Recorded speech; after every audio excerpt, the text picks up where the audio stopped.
Welcome to Shauna's Avenue, your source for local news that matters. Stay informed, stay connected as we dive in and explore what's happening in Jamaica today, right here on Shauna's Avenue. 4 alleged gunmen were killed and a policeman shot and injured during a reported gun battle this morning in downtown Kingston. 5 illegal guns were also reportedly seized in the incident, which climaxed at the corner of King and Charles Streets. The incident occurred about 1:30 a.m. after a police team responded to reports of a shooting. The alleged gunmen were traveling in a Toyota Isis with 6 men aboard when the vehicle was reportedly signaled to stop, but the driver disobeyed. Then reportedly alighted from the vehicle and opened fire, which was returned.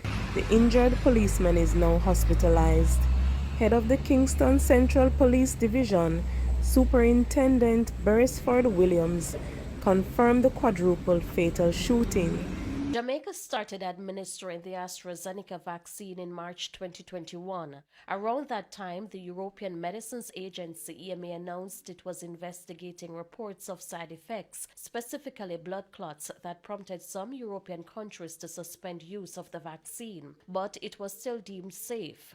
Fast forward to the present, and the company that manufactures the drug is withdrawing it from the market, citing that it caused rare and sometimes fatal blood clots. But should persons who have taken the vaccine be concerned? We put this question to public health specialist Dr. Orville Nemard. The side effect risk of the vaccine was associated with the period around being vaccinated. So persons who receive the vaccine now 2-3 years later really don't have an issue with respect to the side effect profile which has been identified.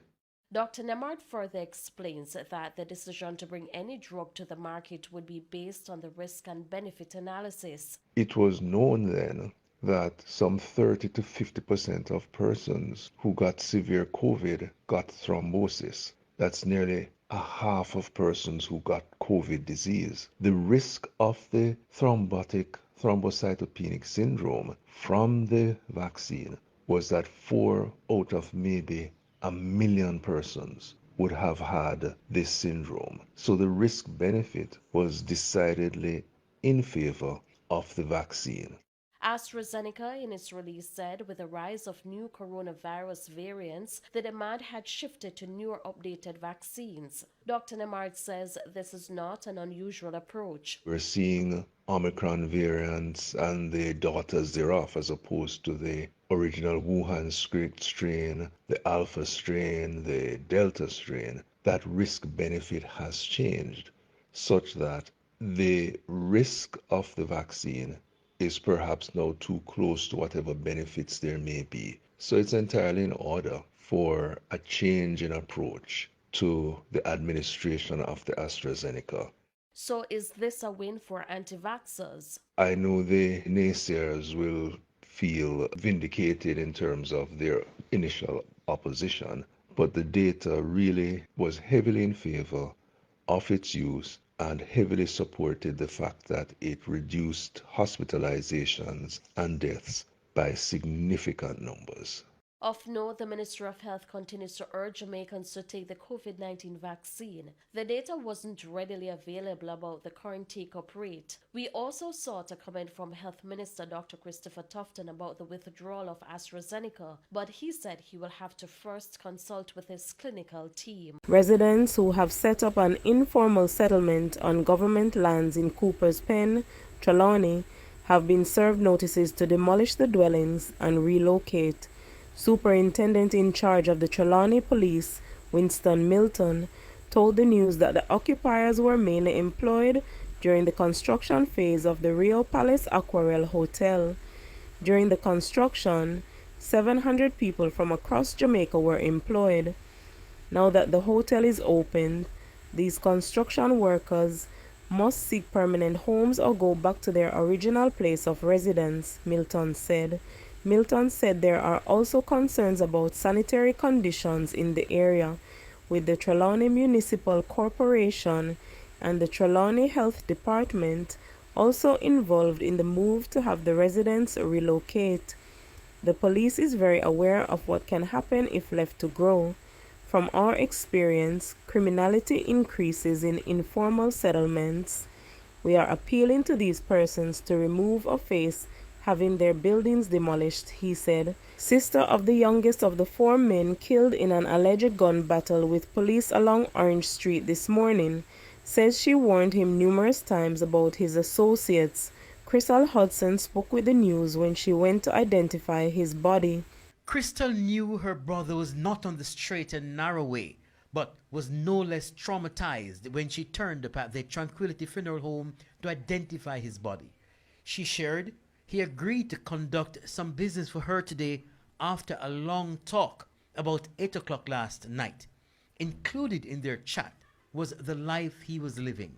I can't believe them dead, but a part of life, because if you can't hear, you must feel. If you live by the gun, you must die by the gun.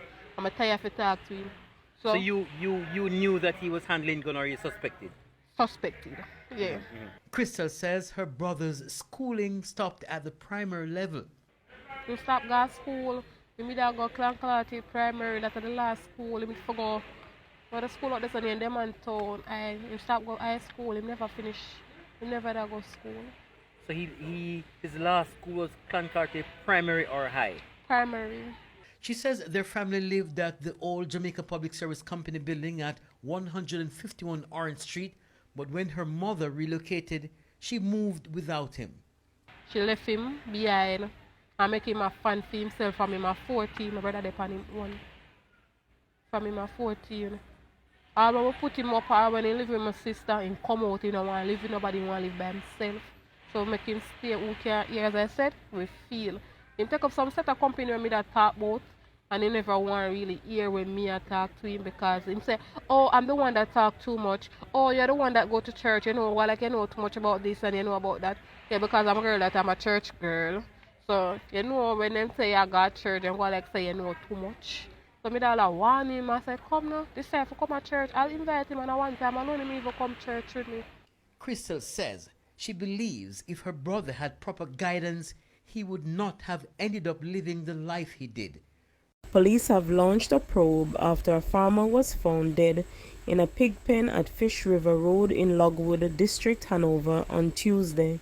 The man, 25-year-old Jamar Miles, otherwise called Bushead, was found by residents who launched a search after he went missing. Reports are that around 6 a.m., Miles left his home to tend to his animals on a farm nearby. A short time afterwards, residents reported hearing explosions. However, no one reportedly contacted the police.